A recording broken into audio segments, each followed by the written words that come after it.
guys, Ron is really sick. I'm serious.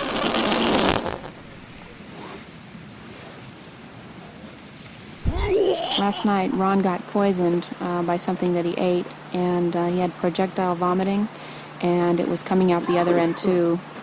He was violently ill, and so we pulled him from his solo, and we put him in the tent. And there was a big snowstorm last night, so it just wasn't a very good night. 4 days into this thing, and yesterday a big storm hit. But just before it did, I went out looking for morels.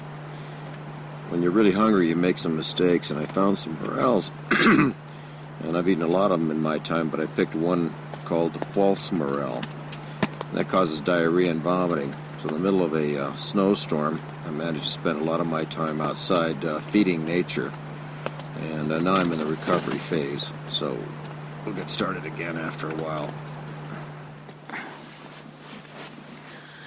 Ron's back on his solo now, and it's been raining and snowing, and we haven't been able to move our camp for the last 4 days because of the rain and snow. Ron's miserable, we're miserable, all of our gear's cold, our dogs are cold, and we're just really hoping we're going to get some good weather tomorrow.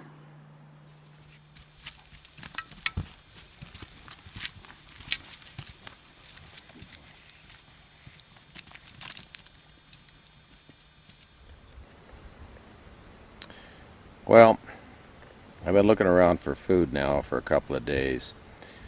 The area has been so well burnt that the ground is literally sterilized. Any of the small mammals that might have been crawling around are gone. There's not hardly any birds. There's a few floating around. They're probably looking for berries or something, but it's too early in the season for that. The fishing is gone. There's no fishing. I mean, this creek is just running water. There's nothing in it, and this makes it difficult. So as far as food goes, the only thing I've had really is my coffee and well, I guess they're called Coast Guard rations, which amounts to a couple hundred calories a day. It's nice. There are some thistles. They don't give you very many calories. In fact, I worked it out the other day. It comes out to something like 10 pounds of thistle root per day would be just about enough to keep me going if that's all I had to eat. Of course, thistle carries with it its own burden. There's a lot of fiber in it. This means that it processes incompletely, and at some point you need to eliminate the fibers that aren't processed. So that adds another dimension to the trip. It seems like it's a stop and go, stop and go. Other than that, I'm having a ball. Last night it rained for several hours, and then it snowed a little bit, and finally it dried out, then the wind started. The air temperature last night was probably down around 25 degrees, and today it looks like we've got a little blue sky, and maybe this 5-day rain shower is going to go away. So I'm going to set to it, and we'll see what we could come up with.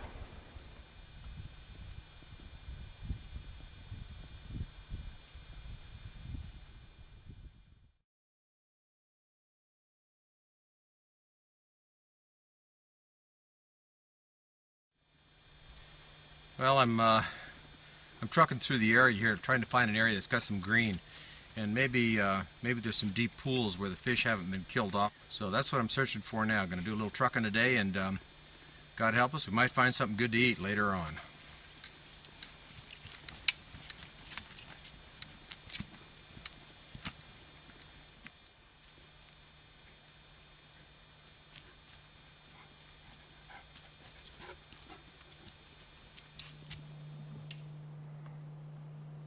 Well, looks like I've come a little bit farther than I expected. I'm trying to get to a campsite here that must have been used by packers years ago. The trail we're on currently is completely wasted. It looks like after that burn 5 years ago, no one bothered to come up here to clear it, so there's just portions of it showing. And it's kind of hard to get lost. I'm down inside a canyon, so I'll just follow the canyon until I get to where the map indicates there was an improved campground. By improved, it probably means that there's at least one flat spot there for a tent. And I'll check that out. If there's any greenery around there, maybe I've got a chance to get some more thistles. Other than that, I guess I'm just going to have to go across the mountains and see if I can find some food over in another valley.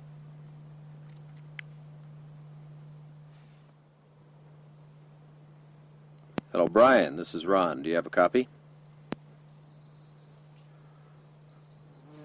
Oh well. Generally, these little radios have about a 2-mile range, and we all have one of these things that we're using. I picked up this particular model because it has a feature in it that I find really important. It used to be a feature that I had on my watch, and even those work out well. And the feature is an altimeter/barometer.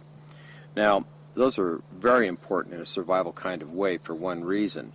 A barometer or an altimeter, and they're basically the same thing, can tell you if a storm is coming. And they do this in this way. Let's say that you have an altimeter and you know your elevation. For instance, I know that we're at roughly 6,080 feet right where I'm sitting. And we have a beautiful clear day, and I know that the weather's been stable like this for a while. Well, I can set my altimeter to 6,080 feet. And as long as the weather stays the same, it's going to indicate the same elevation. Of course, that's depending on my staying in the same location as well. But let's say that a great big old low pressure area bringing with it a burden of storm, you know, a snowstorm, a rainstorm, or something like we've had in the last few days come rolling through. What will happen is the pressure will drop. And when the pressure drops, the altimeter indicates an increase in elevation. So what happened to us the other day, we were at roughly 6,000 feet. I looked down there, it was set at 6,000 feet. The next morning it said 6,100, then it went to 6,200. And before that storm really hit us hard, and it did hit us hard with snow and rain and hail and everything else, we were at 6,460 feet.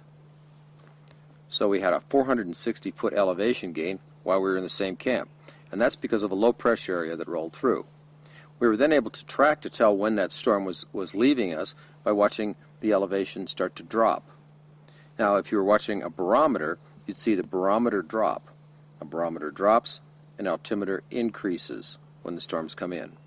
So they're just opposite, but I use my altimeter all the time. And this little radio here has a barometer, altimeter built in.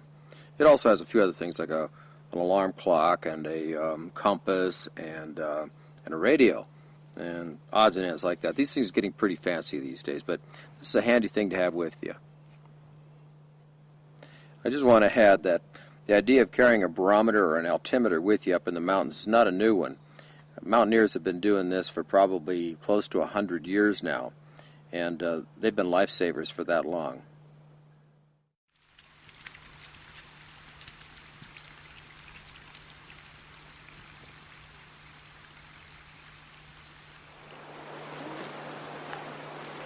Well, that was amusing.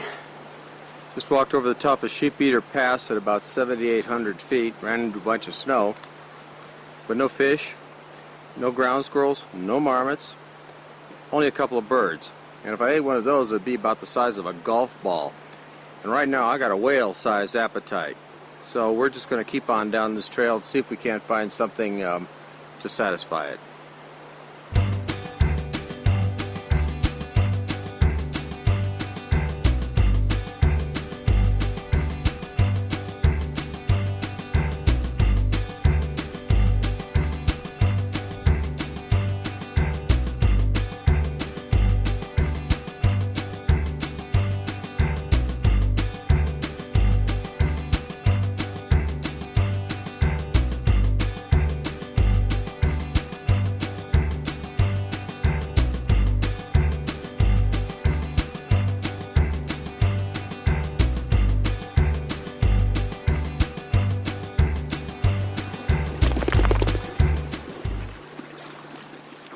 I looked on those rocks up there and I didn't see any sign of marmot. There's just about everything else here. There's currants and gooseberries, but none of them are ripe.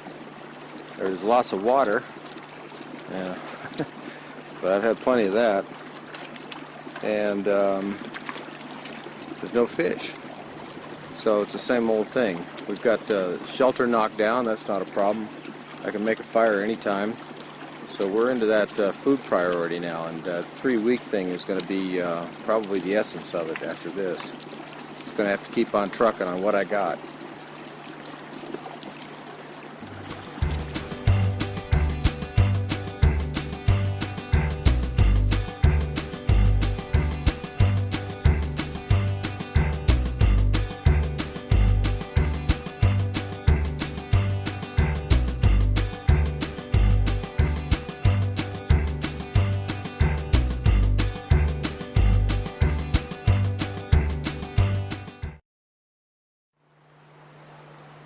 If you're ever walking a trail in the woods and you're trying to follow the trail and you see this kind of a marking, this marking is a trail marker. They used to blaze trees. And usually it's like you see here, it's a large rectangle and a small square, one above the other. The principle behind these things is if you stand there facing this, you'll be looking right down the trail. In fact, if they were done properly, you'll be able to see the next one from this one. So even if the trail is covered by snow and you see one of these, you should be able to stand right behind it, look straight ahead or in some direction, generally this direction, and you'll see the next blaze on the next tree. You go to that one, you look for the next blaze, and so forth, and that keeps you on the trail.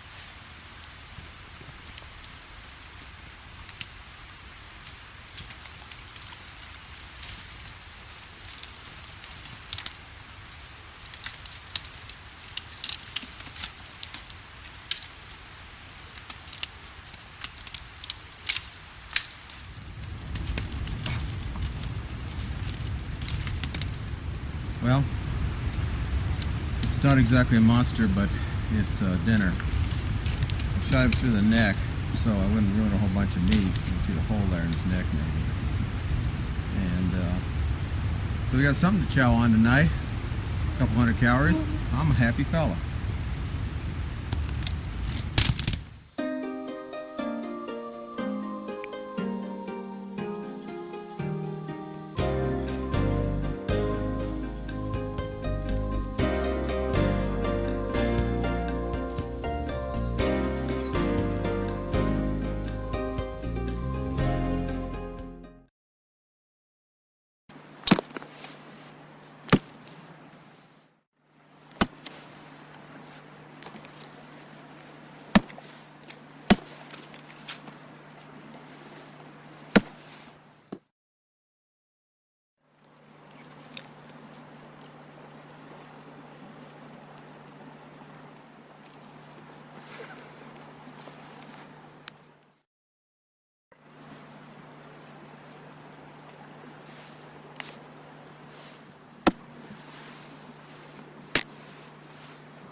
There it is.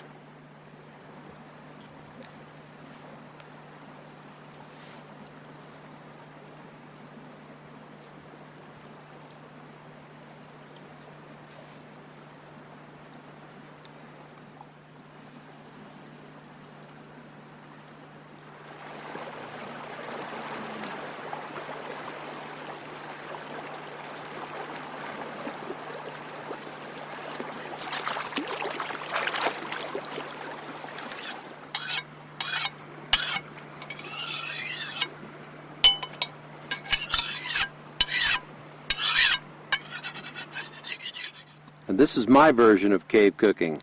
You take one squirrel, add it to water, and then a handful of sage taken from the side of the stream. Stir it in thoroughly, about like so. And then the magic ingredient is Tabasco sauce. A little of that. A little more. Just a touch more. There we go. And then, as a final step, stir it well. That's well. And eat when it's done.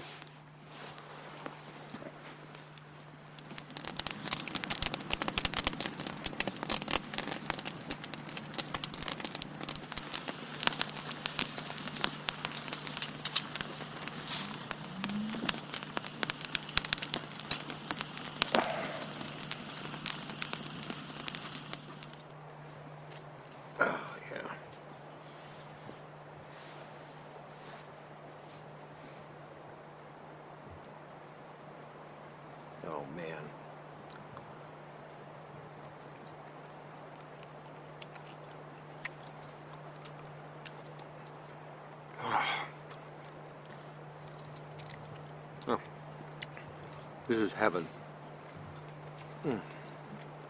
First solid food. Ah.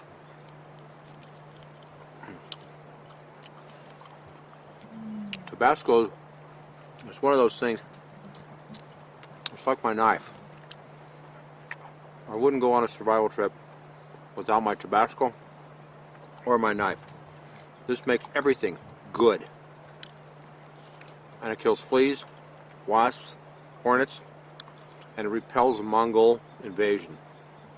Good.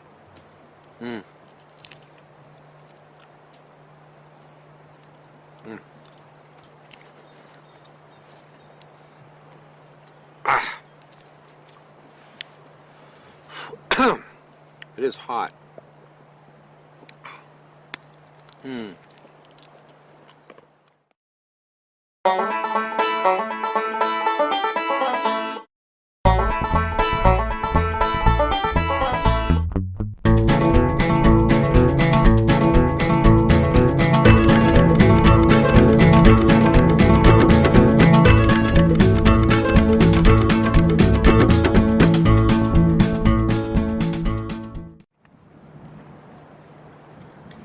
One of the things I always advocate when you're going out on a solo trip, or even if you're just going backpacking, is a process that I refer to as journaling.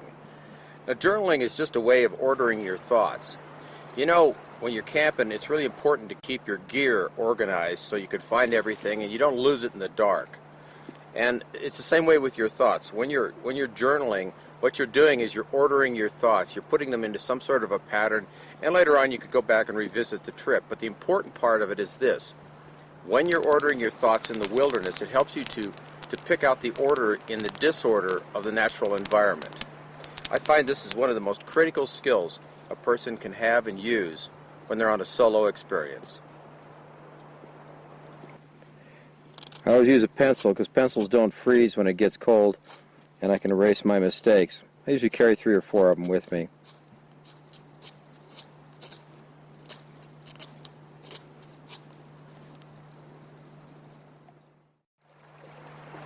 In a solo survival situation, you may find yourself talking to yourself, and sometimes this gives you a good conversation, but sometimes not. You'll find that in the annals of solo survival, people will often take an object and talk to that object as if it was another person, and that's important for your mental health and well-being. So don't feel badly if you hear yourself talking to no one. The body is an engine, and the fuel for that engine is called the calorie. Now, in a solo survival situation, you store this energy in a couple of different forms, actually 3 different forms. One of those is as glycogen, which is like a simple sugar stored in the blood. Another is fat, and that's that pile that wraps around your waist and other places in your body. And the third is the food that's left undigested within your body. In a survival situation, it's critical that you learn how to manage the energy you have available to keep the engine running. So what is a calorie? Basically, a calorie is just the amount of energy it takes to raise a given amount of water a certain temperature. Now, there's actually a couple of different kinds of calories out there. There's a standard calorie and then the kilocalorie. And when you're buying a candy bar, you're actually talking in terms of the kilocalorie. That's the one that we want to talk about now. Now, what is that kilocalorie? Well, it's the amount of energy it takes to raise 1,000 grams of water 1 degree centigrade. Now, since a calorie is it's a metric measurement, and I'm kind of a gallon sort of a guy, I'm going to try to turn that pesky metric calorie into something that's useful for American ears. Roughly, a calorie amounts to the amount of energy it takes to raise 1 quart of water 2 degrees Fahrenheit. Now, how does that play into the idea of survival living, or just survival out there? Let's say, for instance, that you go out to the stream and the water's about 40 degrees. If you drink some of that water, you're going to have to raise it approximately 60 degrees. So you go down and you fill up your wide mouth clear plastic bottle with 1 quart of 40 degree water and you drink it down. Now, how many calories is that? That's roughly 30 calories. 30 calories just to raise 1 quart of water to your body temperature. But you know what? You're going to need to drink roughly 2 gallons of water per day just to stay moving on the trail. This means that in order to raise that water to body temperature, you're going to consume roughly 240 calories raising 2 gallons of water to your body temperature. And that's just to keep the systems rolling. Now there's a lot of other things that consume energy as well, so let's talk about some of those. Psst, hey, he forgot to tell you, 240 calories is roughly 1 candy bar or 6 ounces of juicy trout. We do a lot more on a daily basis than just drink cold water. One of the things we do is we live. Now, living involves a thing that we call the BMR, the basal metabolism rate. And that's the amount of energy it takes for your body to pump blood, filter the blood, breathe, and just generally keep the housekeeping chores of staying alive on track. How much does it take to do that? Well, for me, it's about 1,800 calories a day, and that's based on age, weight, height, and so forth. So if I just lay around all day and sleep, I'm going to use up 1,800 calories. I go down to the stream and I drink a couple of gallons of water and I'm up to about 2,000. But guess what? Let's say I decide that I want to take a walk around camp, and I walk around my camp, it's nice and flat. Maybe I go searching for something, but I don't do anything exceptionally strenuous. If I walk for 4 hours, I'm going to use up another 600 calories just wandering around at the lowest and slowest pace I can possibly maintain.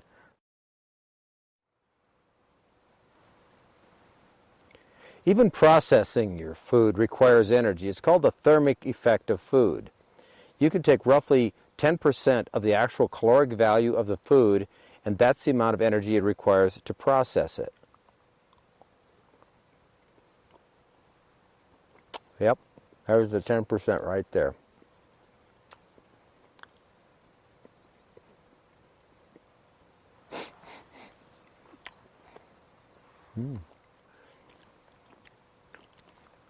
Elk.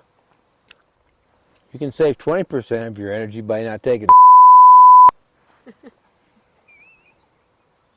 I can't even hold the camera still.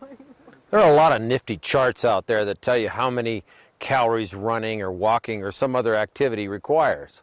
But there's a simple way that you can estimate how many calories you're going to need in a survival situation or out in the woods.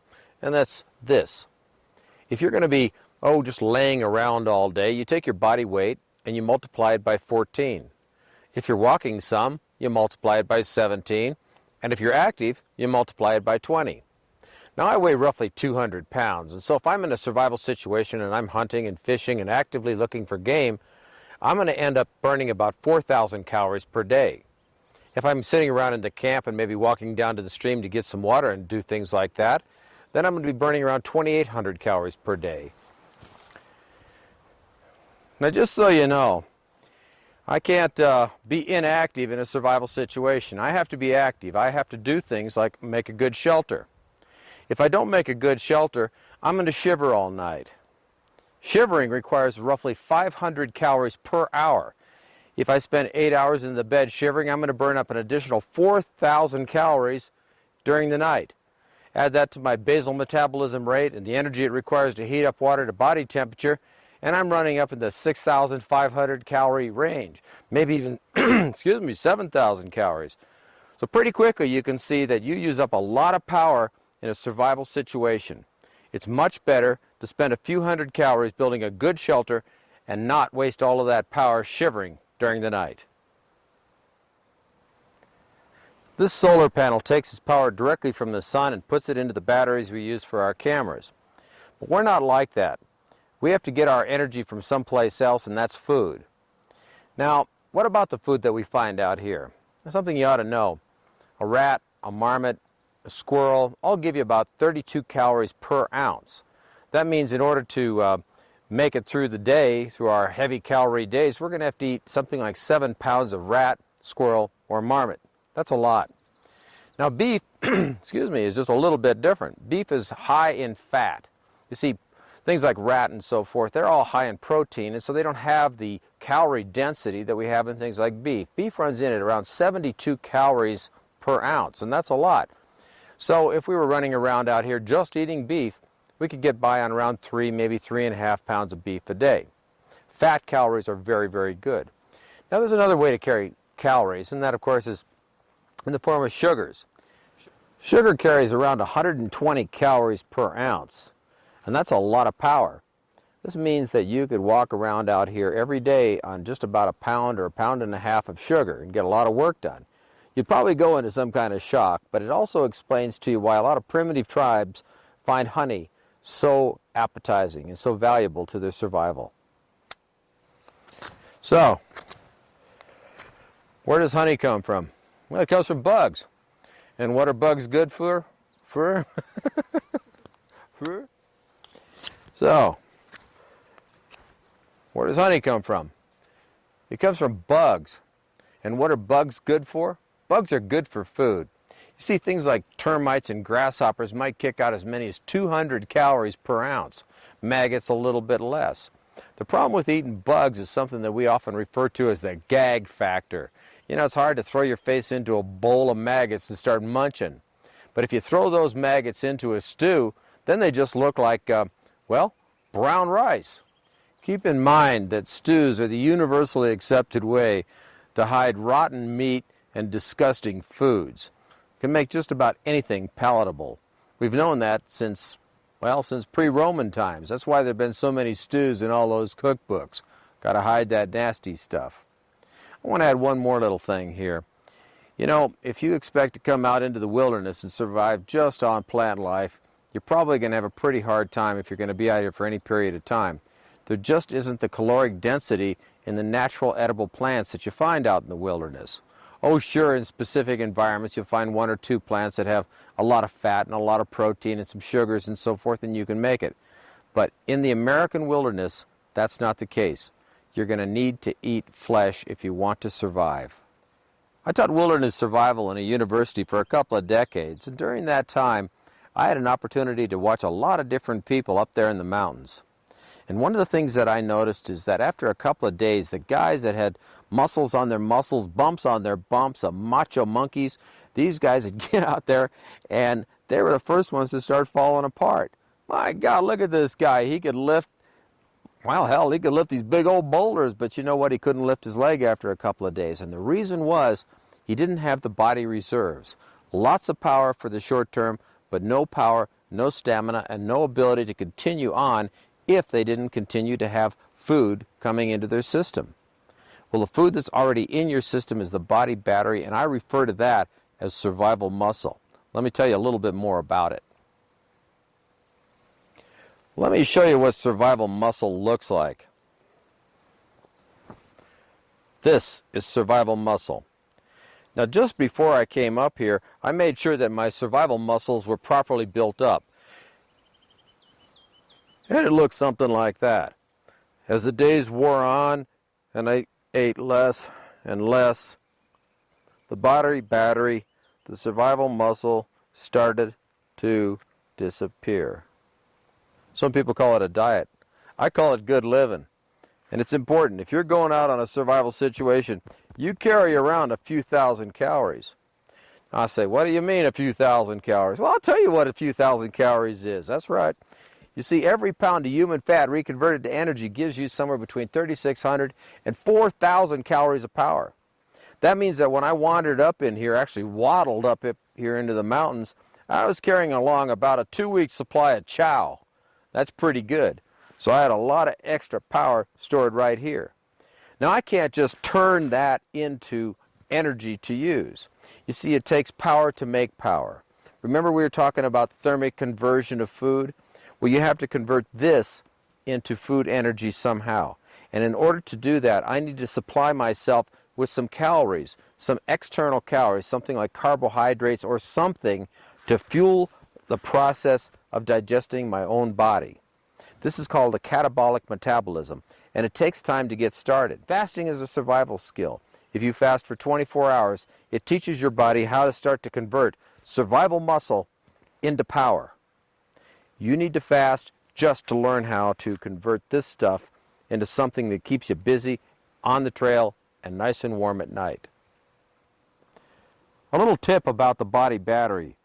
Once you start to use that battery, you're going to start to produce some chemicals called ketones.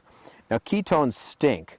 If you're with another person in a survival situation, you're going to say, "My God, you smell. You ought to take a bath." Well, they're thinking the same thing about you, because ketones are part of the natural process of converting your body fat into energy. Remember that. If you're going to hail a cab while you're on a diet, you better be chewing some double mint gum.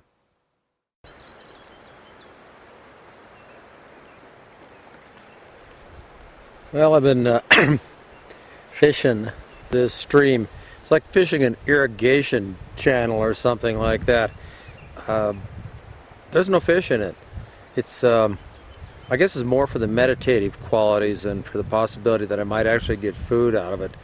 So after spending probably 1,000 calories fishing all day, I've decided that there's got to be a better way to feed my belly. In the meantime, I'm simply digesting my belly, which is kind of good. Makes those old pants fit a little bit better. Here's a hint to help you run a good wilderness kitchen.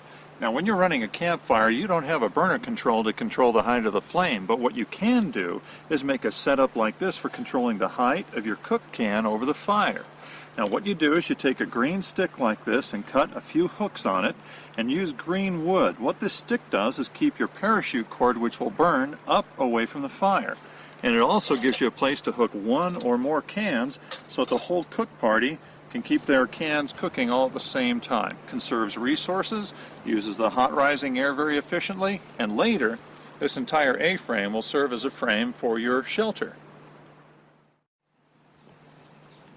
I noticed that folks in the other camp had set up one of Radio Ray's famous crankshaft can lifters here, so I came over to take advantage of their fire, and I wanted to make some cowboy coffee. Now, some of you have seen this in Volume 10, and some of you don't even know it exists, but cowboy coffee is just a way that coffee's been made for many, many years, and it starts out with a can of boiling water. You want to make sure you got a rolling boil. First step after you get that is to grab the right amount of coffee, and this is critical. The right amount is the amount that fits in your hand. That's about enough for about a quart, which is about what I require to get my heart started in the morning. So I'm just going to put that in there and stir it in a little bit. Now, if I had some salt, I'd add a little bit of salt, and that would help to settle the grounds. Without salt, I can use eggshells. If I powder up some eggshells, I could put that in there. Anything with calcium in it or any salt, anything to break the surface tension is going to help these things to sink. Now, a lot of people take it after they add these grounds. They'll take it and they'll put it back over the fire. And let me warn you about that. If you put it back over the fire like this and it starts to boil again, those floating grounds are going to act like a cap on the water. And before long, the water is going to start to rise and you're going to boil over and lose most of your coffee. So you really don't want to reboil. What I'm doing here is just holding it over there to kind of heat it a little bit, make sure that it's good and hot.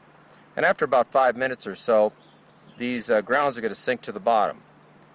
After they've sunk to the bottom, I'll just pour the pure, naturally caffeinated coffee into my cup, and I'm on my way. Definitely on my way. So we'll just set this aside and let these grounds sink down in there a little bit. Stir it occasionally. Oh boy, look at that.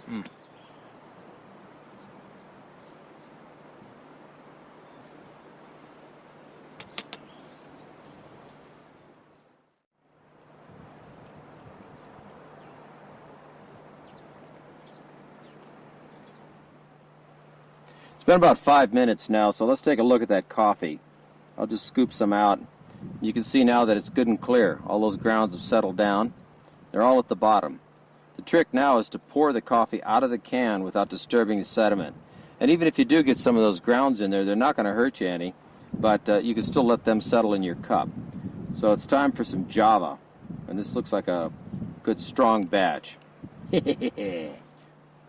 You notice I've carved a little notch in the bottom of my spoon so I can pick up this hot can.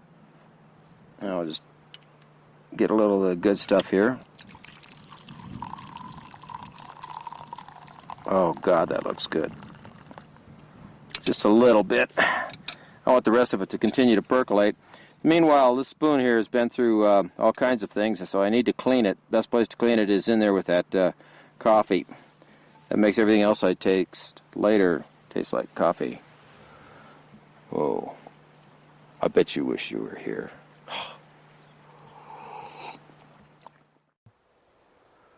Ordinarily, when you're setting up your shelter, you want to set it up about 50 feet above the valley floor. That way you keep yourself out of that cold blowing wind that whistles down through the canyons. But you see, in this area at this time of year, it's been fairly warm at night. In fact, it was 35 to 40 degrees last night. That's when I woke up shivering and took a look at it. And that's not particularly cold. Now you see, I don't need really to spend the extra energy to climb the side of a mountain to set up a shelter. It's good enough to be down here at the bottom of the valley close to the water, and I'll make a nice shelter to protect myself. Now what I've chosen for that shelter is this tree. This tree is on the upstream side of me. That is downstream that way. The wind tonight will be blowing from that direction to that direction. So this tree will act as a barrier to stop the wind. And what I'm going to do here is I'm going to cut down into this grass and I'm going to make a nice little nest. Then I'm going to cover these branches with some plastic, or actually with my poncho. I'll take some material, lay it on the ground to stop heat loss through conduction into the ground, put some more material down, and guess what? I've got a nice cozy shelter for the night. At least I'll find out about 4 o'clock in the morning when tooth flakes start to fly out my cheek. But a couple of minutes of shivering is always good for the soul. So let's get started on this thing. Whenever you're sleeping in a dead wood forest, you've got to be careful of those dead trees. You see, those are often called widow makers. They don't make you widowed, they make you dead. So you've got to be very careful that one of these things isn't going to blow down on you during those strong gusts that might occur during the night. So check the branches and the trees that are around you, and that will save you a lot of compression time. Generally, when I'm on a survival, I love this story. Solo survival. Ready? Generally, when I'm on a solo survival trip, I like to make small fires like this one here. Generally, on a solo survival trip, I make small fires like this one here. And you can see I don't have any stones around it or anything, just a cleared area in the ground. The reason for that is this. You see, when I make a small fire like this, I don't have to gather a lot of firewood, and that means I save energy. I don't need a fire that warms the sky, I just need to warm myself. And in addition to that, without having to gather all these stones, I've saved some power, and I've helped to keep the environment fairly clean. See, I don't have a bunch of stained stones left over. There's no monument to my having been here. Another thing about that, this shelter over there is located a little distance from the fire. Now, it's always a temptation to build your fire close to your shelter so the heat reflects back up into the shelter. But it's fairly warm here tonight, and this is perfectly adequate. You see, when this fire burns down to just embers, it's going to be kicking off smoke. And I don't want that smoke coiling back up into my shelter. One of the things we find ourselves doing out here is we take the synthetic environment and we drag it out into a natural environment with us. What I mean by that is this. We're so used to working an 8-hour day and sleeping an 8-hour night that we tend to impose those same kinds of constraints on ourselves in the natural environment. What I'm saying to you is this. If you expect to sleep 8 hours during the night, you're going to find that pretty shortly you're not going to be doing that. In fact, you're going to be sleeping for a little while. You're going to wake up, look around, fall back to sleep, and like that. That's a perfectly natural way to sleep. In tribal times, that's exactly how tribes would work it. Somebody would be awake all the time, just for a few minutes at a time, but somebody else would wake up when that person went to sleep and so forth. There's always somebody on watch for threat, and that is a natural way for us to sleep. Don't let it bother you if you find yourself waking up a lot. It doesn't mean your shelter is bad or you're uncomfortable. It just means you're getting into the natural order. You're getting away from the synthetic environment and back into the natural environment, and that's a good thing. Telling somebody how to sleep with a blanket is like trying to explain how to go to the bathroom. Everybody knows how to sleep under one, but not everybody knows how to wrap up with one for cold weather. Now I'm going to show you something that's often called a sheep herder's wrap, and this is a way that I usually wrap myself up in a blanket for nights like this. And I'll tell you this, the advantage of this wrap is that once you're wrapped up in it, as you roll around during the night, the thing tends to stay in place and you don't kick it off. I'll show you how it's done. I just have it over my shoulders now. First step is to kick your hat off, raise it up as high over your head as you possibly can, and drop it down. This will cover the back of your neck and your head. Bring it forward. Now we reach down near the knees on both sides, like so, and wrap them around each leg, like this. Now I've reached inside, and these are now something like a pair of pants. Now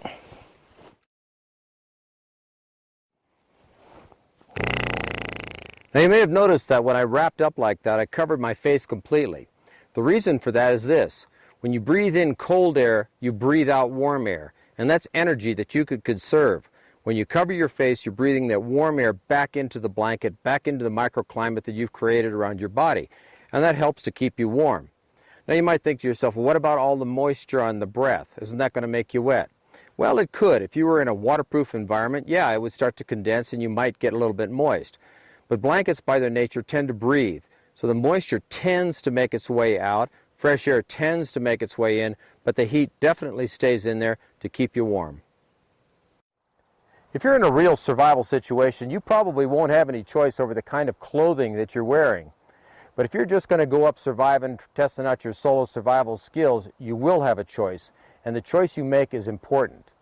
Now, in order to make a good, educated choice, you need to know about the insulating value of clothing. The measurement that we use to talk about insulation and clothing is called the Clo unit. Now, there's several different ways of measuring the insulating value of clothing, but the one we use is the Clo unit. And there's sort of a range of insulation within the Clo unit spectrum. For instance, 0 Clo units is naked. Yeah, I'm out here naked running around. Okay, that's 0. 4 is that guy that's all hooked up in his mucklucks and skins and so forth, the Eskimo. That's a 4. Now, you can't go much higher than that and still be mobile. You'd be kind of robotic, you know, you can't move if you get much more insulation on than an Eskimo carries. So we kind of say that all of our insulating value is between 0 and 4. Well, what is 1 Clo unit? 1 Clo unit is the equivalent of one man's winter wool suit. That's a pair of pants, a shirt, a vest, a nice little tie, and a jacket. That's 1 Clo unit. Now, how does it work back from that? Well, let me tell you, a lot of people go into the wilderness and they wear a pair of jeans or cotton pants, they put on a cotton t-shirt and a cotton long sleeve shirt, and they wander around out there, and then they wonder why they're so darn cold all the time. Well, the reason they're cold is that outfit is only about a half a Clo unit. In other words, your jeans, your shirt, and so forth are less than a man's winter suit. Now, where do you come up a little bit from that?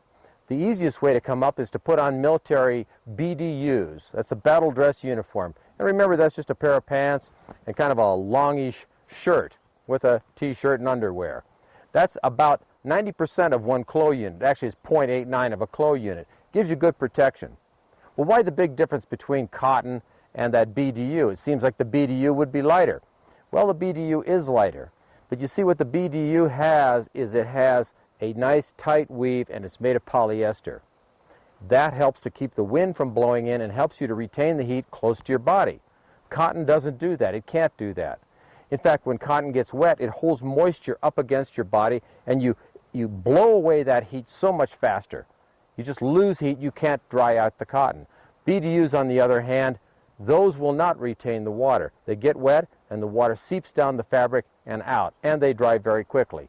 So that's the kind of clothing you're searching for, a synthetic that sheds water. It doesn't have to be waterproof. It just has to be the kind of material that's going to shed the water. It's going to get rid of it as quickly as possible. Like my pants here. My pants are made out of a material called Cordura, and this stuff is tougher than hell. This stuff I could run all kind of through briar patches and what have you, and I won't get any tears on it. I can get them wet. Walk out there in the stream, come back up here. In 30 minutes, they're going to look dry, and they're going to feel dry all that time. These things keep me warm even when they're wet. If these were jeans, I'd be dead tomorrow morning. Other clothes. I've chosen this shirt here. It feels like cotton. It's got that same hand, the same comfort level. But this is a synthetic fabric, and it too, if it's wet, it feels warm, and it will dry very rapidly. As an underlayer, I have a polar fleece vest. This thing too, you get it wet, it feels warm. It's the kind of clothing that I choose for this sort of thing, and in fact, these pieces of clothing and the t-shirt I'm wearing are all that I have up here, no matter what the temperatures reach. Now, of course, I've got on my buckskin jacket here. What does that do? How does that fit into the Clo unit? Well, really what it is it's not really waterproof, because water can soak through this kind of material. It takes a little while for it to get through, but it can get it wet. It really is a wind protector. It stops the wind from getting through, and as long as it's dry, it gives me good insulation. But that's the combination I chose when I decided to come up here and do survival. And it's a combination that I've been using for many, many years and find successful. Oh, just remember, when you go survivaling, cotton kills. It's important to remember that a properly built survival shelter will leave no trace once you've gone. In a couple of days, all these flattened grasses will be standing tall, straight and healthy again, and anybody who walks through here will never know that I spent the night right there.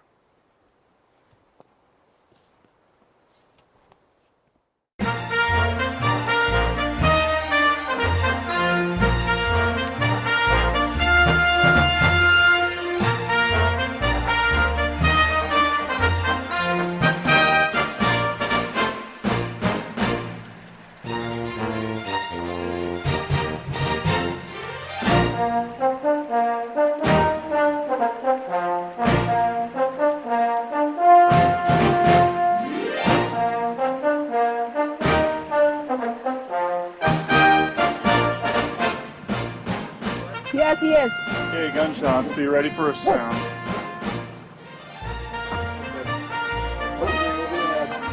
One, two, three.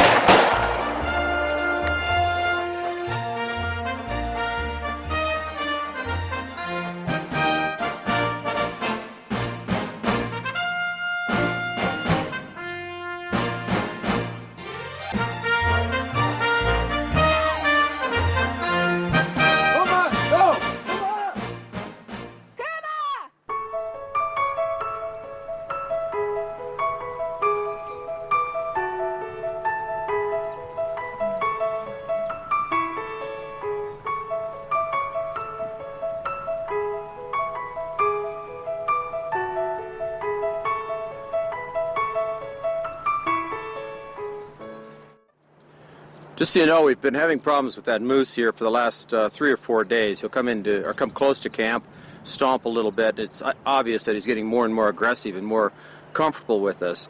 We're not far from having a direct encounter with him. This last encounter, we just decided to fire some rounds in the air above his head. Hopefully that'll drive him away long enough for us to get the heck out of here. We'll be moving tomorrow morning to another area, and we think it'll be out of the range of that particular moose. But moose can be very, very aggressive, and they can kill you pretty easily. That thing probably weighed close to 2,000 pounds. So we're going to be out of here, but I want you to know that animal is fine right now.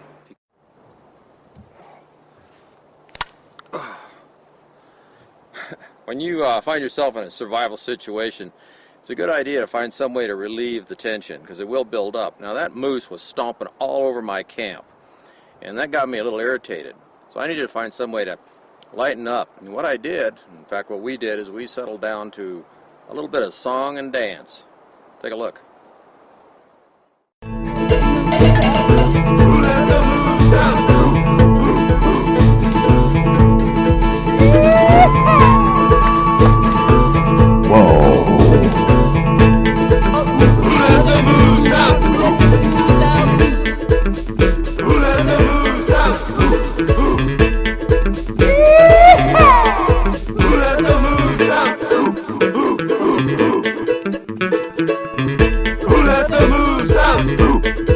Where is it? Where is it? Who let the moose out? Who let the moose out? Who let the moose out? Who let the dogs out? Who let the dogs out? I'd like to show you a couple of little tricks related to capturing small game in the wilderness.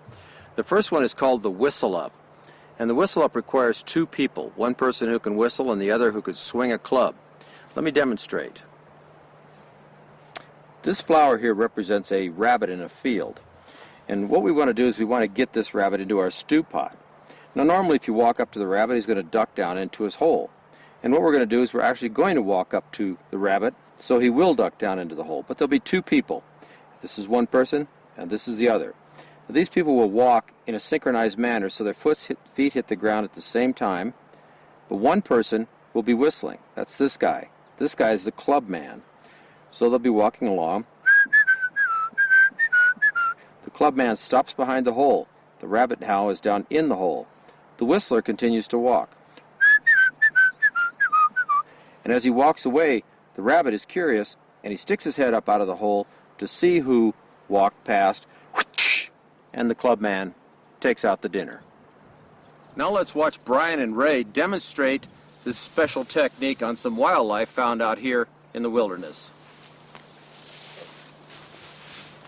Rabbit, rabbit, rabbit. Rabbit is out of his hole. Rabbit is in his hole. The rabbit is out of his hole. The rabbit is dinner in the pot. The next technique is called the Apache circle. Now, if you've ever walked in the desert or in the mountains where there are a lot of rabbits, you'll know that sometimes as you're walking along, a rabbit will suddenly burst from a bush right by your feet. Sometimes it scares the heck out of you. Well, that's what we're going to take advantage of in this technique. Now, once again, we have our friendly rabbit here, the rabbit flower. The way it works is this. You're walking along, da-da-da-da-da-da-da-da, and you look over here and you see the rabbit. You don't want to approach the rabbit because if you do, he'll take off, and all you're armed with is a club. So what you do is you walk past the rabbit, da-da-da-da-da-da-da-da-da-da-da-da-da-da-da-da, and you make a circle around him until you're within range, ah! And you get him. Dinner. Rabbit, rabbit, rabbit!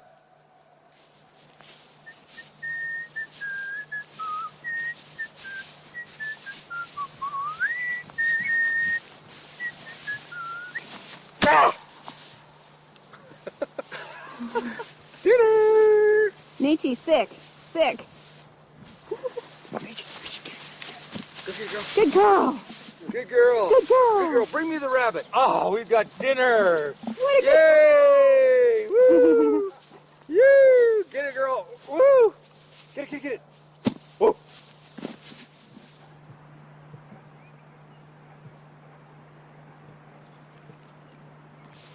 Give it to her. She'll probably take it. Hey, girl. Go get it. Here, hey. Hey.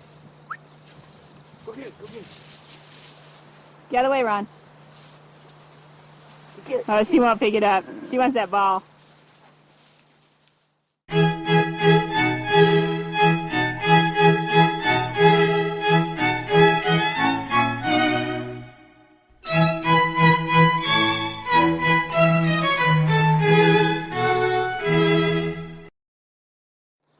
Sometimes you need to convert big pieces of wood into small pieces of wood.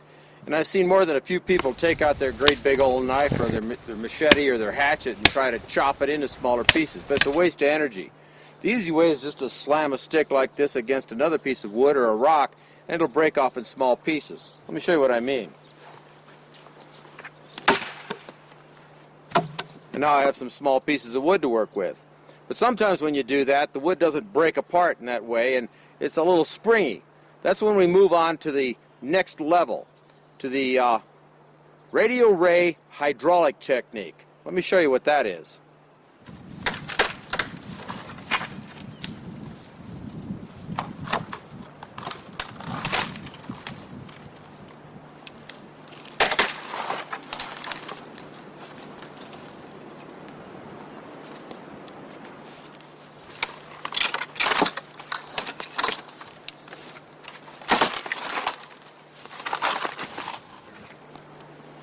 Now, Ray is a little bit larger than the average guy, but still these 8-inch logs are nothing for him. One of the things I try to do with my survival gear is make sure that I've always got it with me. One of the examples of that is this little thing here called the Fire Genie. Inside of this I've got a fire starting tool, a little sparker hidden right up here, and then there's a little blade that I can use to scrape it. So I have a way of starting a fire in this nice little package. I also have my belt here. The belt is actually 30 feet of parachute cord tied up in a special way that we call ladder lacing. There's probably a lot of different names for it, but let me show you how to do ladder lacing. To do the ladder lace, all you need to do is you make a loop like you see here.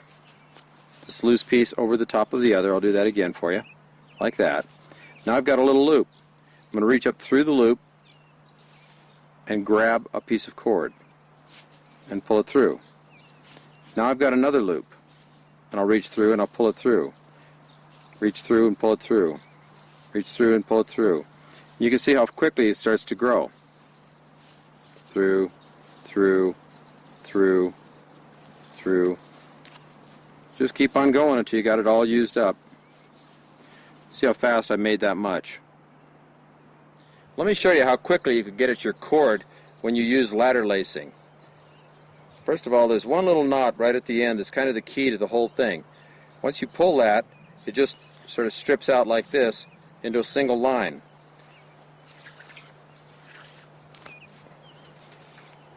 And as you can see, there's quite a bit of cord. When I get to the end here, I'll show you just how much there is. Now, this is how much rope I was able to keep wrapped around my waist and use as a belt for an emergency.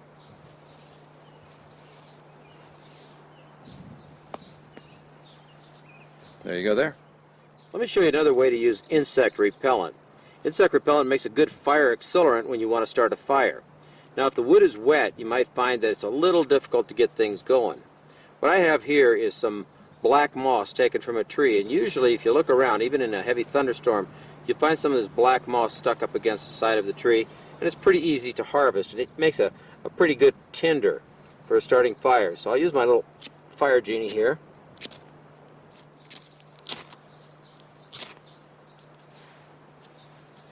There we go. And I'll put a little of this stuff on there, this insect repellent. You can see how she burns there. Burns just like an oil. Once you get that going good, because now that stuff will burn a lot longer, then you could go ahead and put your little sticks on there and get your regular fire started. But I do want you to know that insect repellent is a good way to help you to get a fire started and to keep it going while you build up a bigger fire, even with wet wood.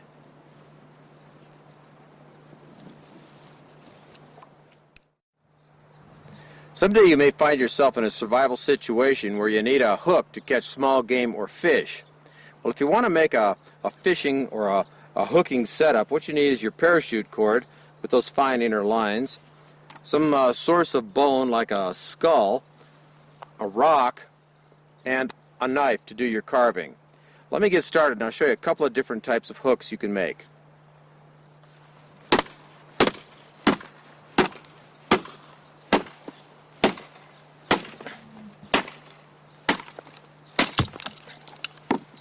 First step is to get some bone.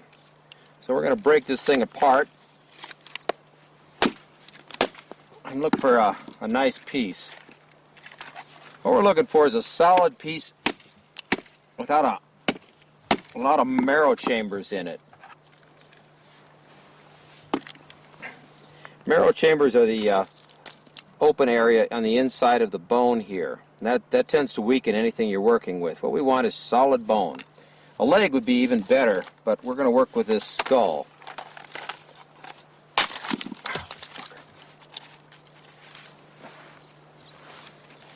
There we go. This is a nice piece here. It doesn't have any marrow chambers in it. It's solid bone all the way through, and it's fairly thin, which is what we want. So the next step is going to be to make a square or a rectangle out of this piece of bone. First thing I'm going to do is scribe some grooves with the point of the blade across the bone so it'll break easily right where I want it. I'll just cut into it a little bit here with the tip of this knife. And then you could either use a piece of wood or another knife, or as I'm using here, my Gerber tool, and you want to snap it where you scored it. So now I've got one square side here. Now we're going to make another one.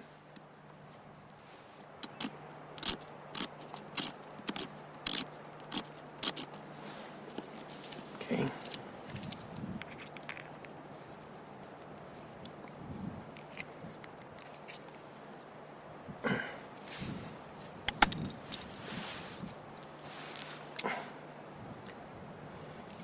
This didn't break quite where I scribed it. That's because of the way bone is, but it did give me a nice L shape here, and that's really what I'm after.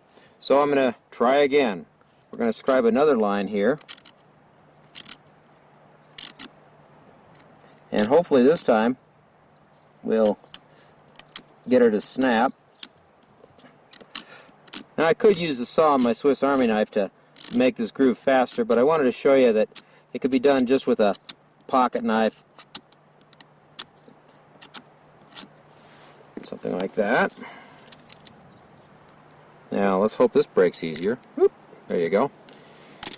So now we're getting there. We've got, believe it or not, almost the shape of of a hook. The next step is going to be to cut another line in and make something that looks a little bit like a J. There we go.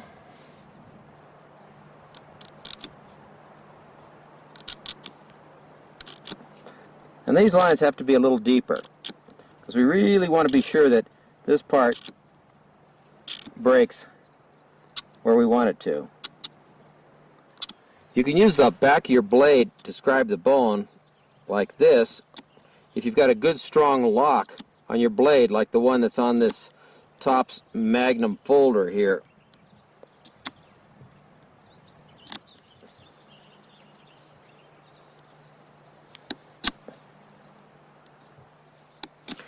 Ordinarily what I do is I cut a square of bone about like this, and then I scribe in the inside another square like so, and then I cut here and here.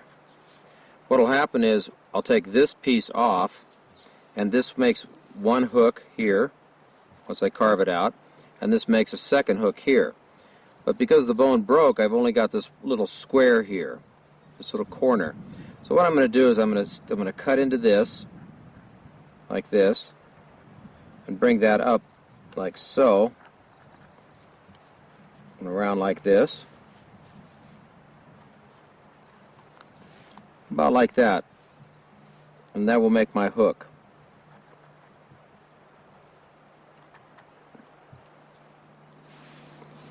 We now have the basic shape of the fish hook. Now I'm going to bring her down a little bit, make it sharp, and then I'll have an actual fish hook to go fishing with.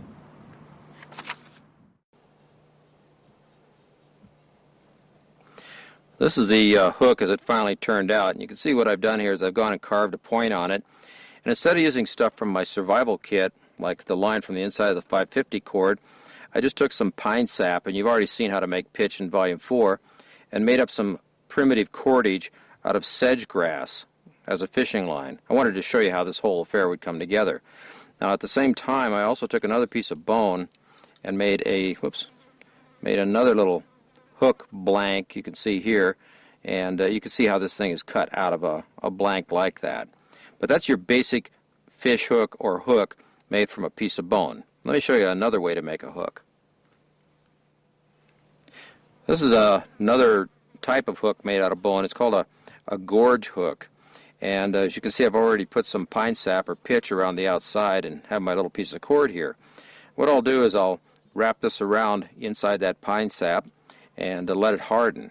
Now the way this one works, these gorge hooks, is you turn it parallel, something like this, to the string. It'll look about like this, and then you drive that gorge hook into a piece of bait. When the fish or animal swallows it, it will turn sideways in their throat like this, and there you go. You got them.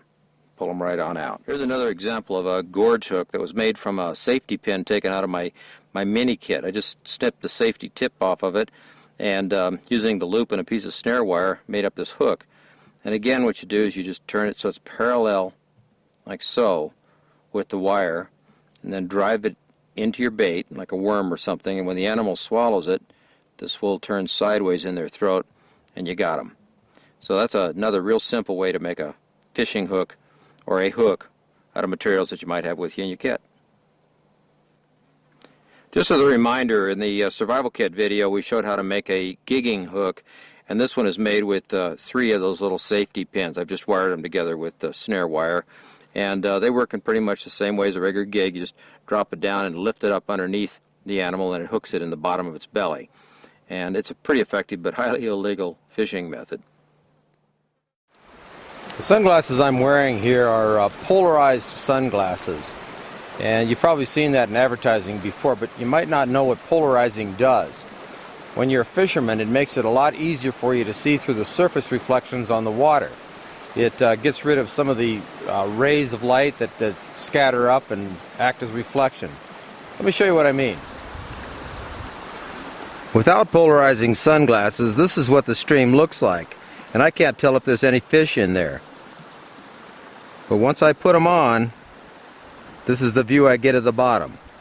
So you can see these things are real helpful when it comes to fishing for trout. I found this little egg here when I saw a bird take off from the shore. Now a lot of birds like to nest along the shore of these little creeks, and when you see that, as you walk along, you see them pop up out of the grass and take off. If it's in the right time of year, you might find their eggs in those nests. And with enough of the eggs, you can make a nice meal. Now this is just one egg, it's the only one I found, so I'm going to leave it right where it is and let it turn into another bird. So we're going to let this one go back to sleep.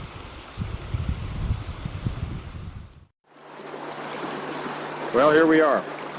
I've got to go over there, and to do that I've got to cross this little creek. I checked the temperature of the water in there, and it's 36 degrees. That's pretty chilly. But just so you know it, if you try to walk across a stream that's 36 degrees in your bare feet, halfway across your feet are going to start screaming at you. And then they're going to lose all sensation altogether.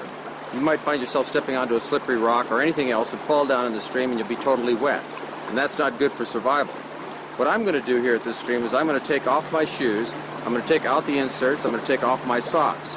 I'm going to roll up my pants, I'm going to put some plastic bags inside of my shoes, hide those socks, and I'm going to walk across in my boots. When I get to the other side, I'll drain the boots, wipe them out, put the inserts back in, put on my dry socks, and continue on my way. That's the way you ought to handle it, but there's a couple other tricks, and I'll show you those while we're crossing the stream. When you get to this stage, you want to make sure that your boots are laced on very tightly. You want to create as much of a waterproof seal as possible with that plastic bag. So I'm going to crank that thing down until I don't feel any blood. And once I'm there, I have a better chance of not getting a lot of water in as I cross. I'm also not going to tie a fancy knot. This is just a light little extra knot, and I'll tuck it into the plastic there. The pants will come up above the knees. I don't think the water's any deeper than that. So that's about all we need to do to prepare for this part of the crossing. When you're crossing a stream like this, or a faster stream, one of the things to keep in mind is never button your gear all the way up. In other words, don't tighten your waist belt or your chest belt or any of the other straps. You want to be able to toss your pack aside if you go down. You can go back and get that pack later, but if you have it strapped to your body, it can drag you underwater and drown you in a hurry. There's something else. I mentioned that you want to face upstream. You're going to be using something we call a tripod. The legs will be spread something like this, and you'll be facing inward, and your walking stick will be on the uphill side, or up into the current. Now if you're facing the other direction, and you want to place your walking stick, the natural tendency is for the water to sweep the stick away, and you then have to lean farther forward, which would force you to step forward, possibly into an area that could trip you up. So I generally recommend face upstream. So let's get this over with.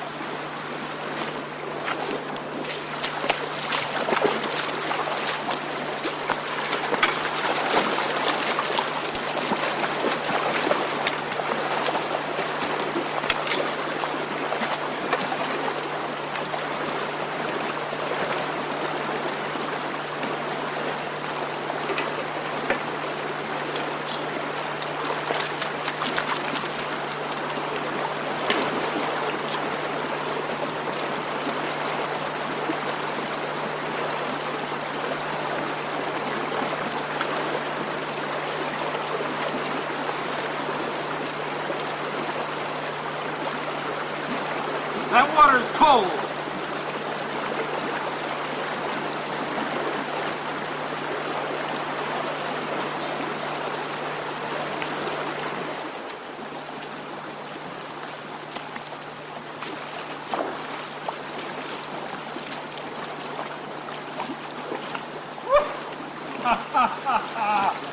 Yeah, buddy, that's cold.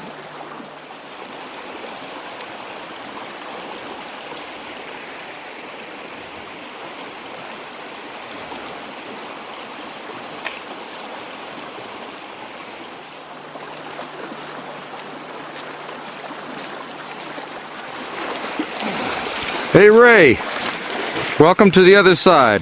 Good to be here. Congratulations. Thank you. Now for a fire. Yes. I think it's about time to get some dry socks on. And I definitely need to try my boots.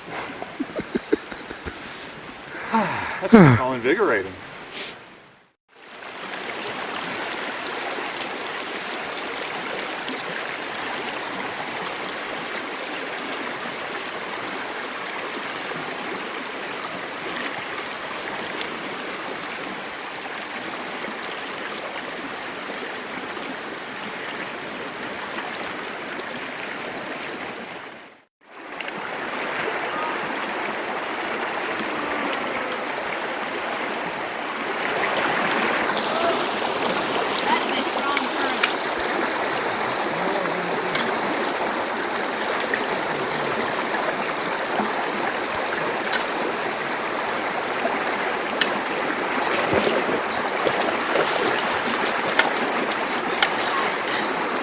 Watch yourself. Hey, I can't feel my legs.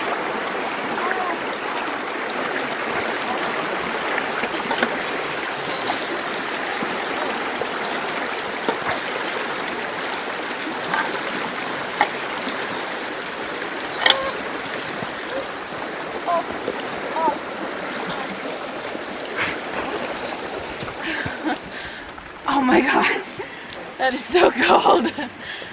Oh my God. It's to the point like right before it's gonna go numb. You know how it really hurts? Oh, God. Oh my God. I couldn't pull my pants up all the way because they're too small at the bottom. So there was no sense in me pulling them up at all, so I just left them down. Now, one thing I learned, I put my trash bags on to use kind of as waders, but one thing I learned you got to be careful of, I tucked them into my pant legs here so that when it got deep the water didn't inadvertently wash in here, creating big heavy balloons and dragging me downstream. So something to be careful about. When you're going through a swampy area like this, which is mostly just grasses and a lot of water under it, it helps to take a step with kind of a sweep. So you sort of sweep the grasses to the side, and that gives you a little bit of a platform to step on, like so. It's not 100%, but it's better than going in up to your elbows. How's it going back there? Woo! Woo! Ow! Oink a oink! Freaking cold back here. Cold? Yeah. Woo! Welcome to an Idaho summer. Snowed on. Yeah, What? that's true. This would be a good pick. Yeah, this is what it's like in Idaho Yeah, in June. Stay out! Stay away! This was a surface run trap, and you can see got a little friend here. He's probably a little angry right now, but this will be dinner shortly. We've got about 10 traps in the ground, and just this one on the surface run on a trail that he would run along. And so let's take him back for dinner. Just so you know, when you pick up even these little guys here, they get kind of cantankerous, and this one laid into my sleeve. It's a good idea not to put your finger in their mouth.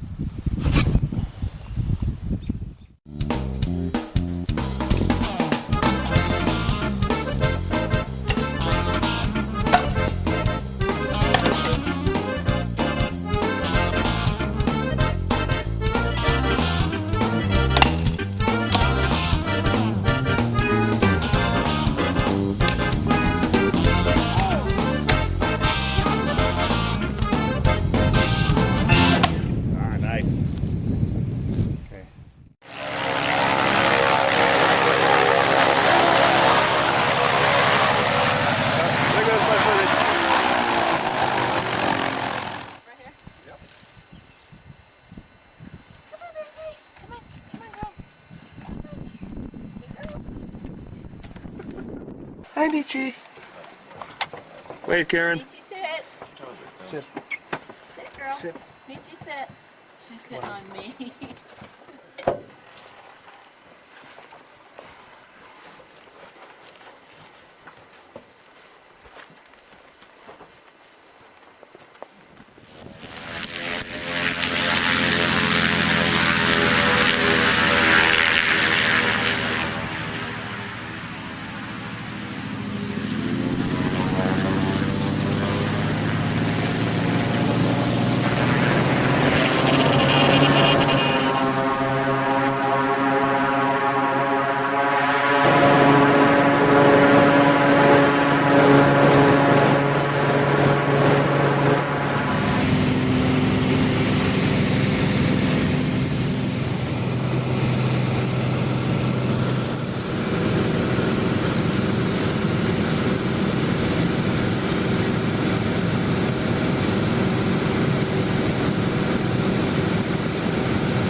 the time, Brian.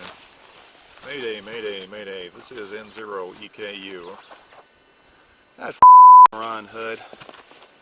You know, he just fucking... He sent me down for water. Well, he sent me over to get it, you know, another pack. You know, I'm sure Karen tried to stop him. Oh, yeah, you know, I'm sure she did, but... You know, she was already in the plane, and she had Nietzsche in her lap, so, you know... well... Here we sit. Here we sit. There's only one thing we can do about this. What's that?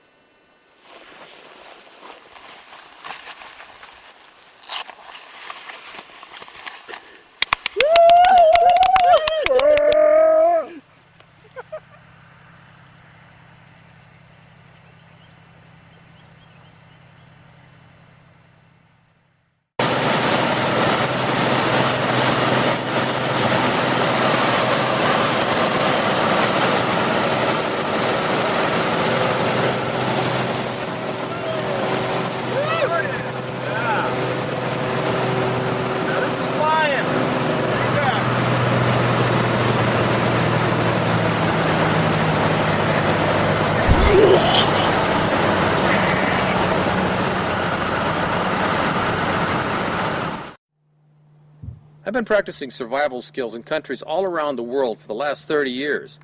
And even with all of that experience, I still very seldom go out on a solo survival experience. And there's a good reason for it. The incident you saw in this video with those mushrooms, well, that could have been lethal. And if I hadn't had my support crew with me, there's a good chance with the bad weather, the diarrhea, the vomiting, and the rest of it, it could have killed me. And it could kill you too. You never know when that kind of an emergency might crop up. And if you chose to put yourself in a survival situation and you die, you blew it. When we decided to film this video, I sat down and, well, began to write. And for about 6 months I worked on a script that covered all of the techniques and all of the different kinds of shots and so forth that we'd like to put into the video.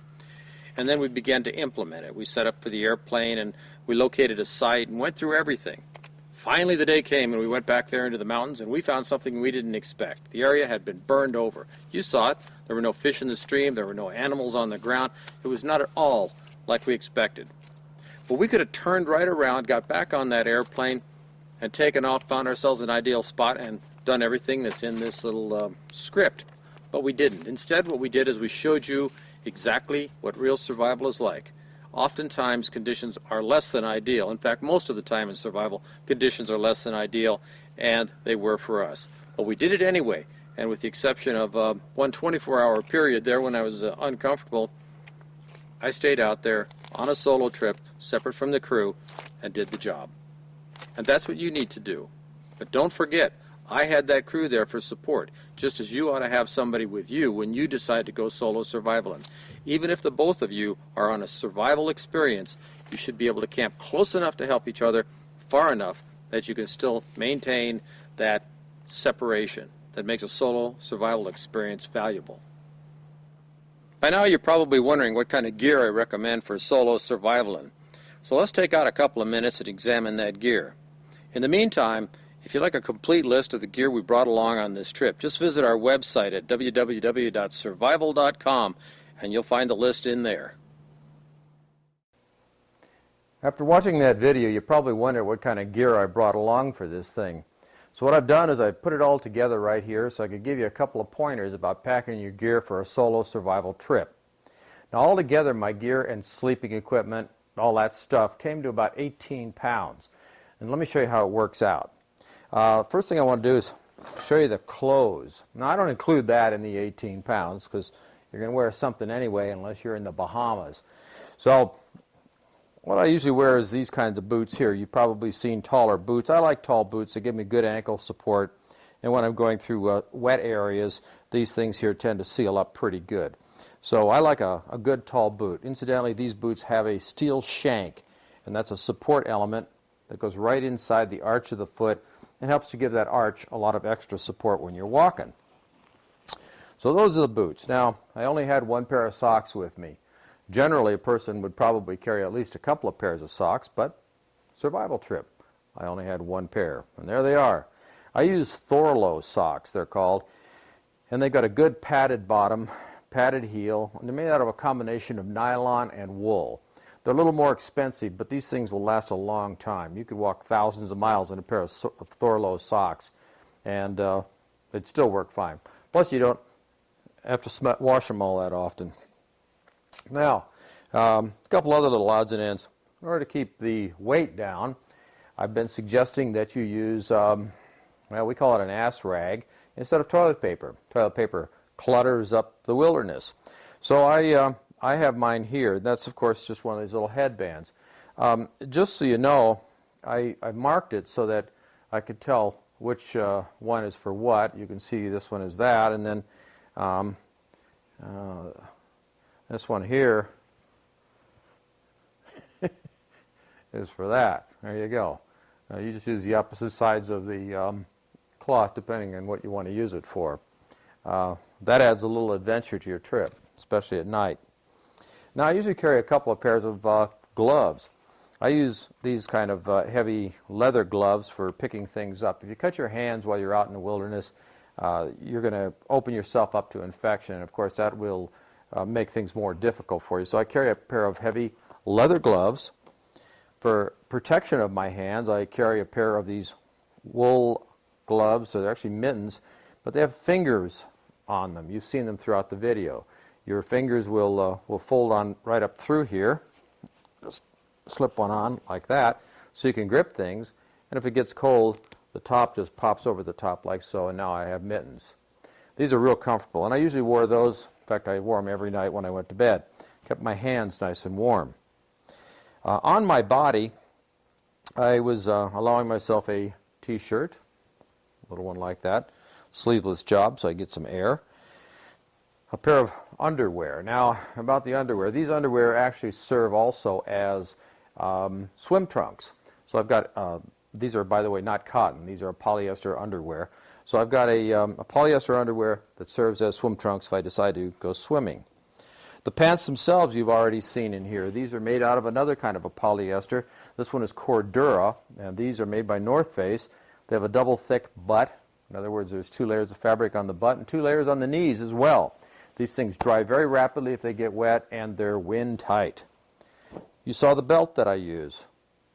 Parachute cord. You already know how to make this. As far as the shirt goes, again, polyester. This one's made by Columbia, but it's a polyester long sleeve shirt. And this will go on over the top of that short sleeve shirt that I've already showed you. On top of that, I have my little balaclava or little hat here, and this helps to reduce heat loss through radiation to the dark night skies. And on top of that, I have my little polar fleece vest, I guess you could call it. And this, of course, is a polyester, so if it gets wet, it's still warm. So that's the basic stuff that I wear while I'm walking. Now there's more to it, of course. There's the hat to keep the sun off the top of the old bald skull there. Oh, you know, those knees start to hurt after a while. I wasn't made for this stuff. Well, anyway, here's my hat. I've got a little belt here made of wool and my leather jacket that you saw Karen make in Cave Cooking 3. So that's it for clothing. And pretty much if it was too hot, I would just take this baby off and tie it onto my belt, and the rest of the stuff was fine. If it got warmer, I could take off the Polar Guard or Polar Fleece vest or whatever else I needed. But that's it for clothes. There weren't any extras, just the stuff that I pretty much wore. Well, the knees gave out, so I'm just going to kick back and tell you about the rest of it. Let me show you how I carry loads on these kinds of trips. This is a little shoulder bag. I washed it just for you folks so you'd see it all nice and clean.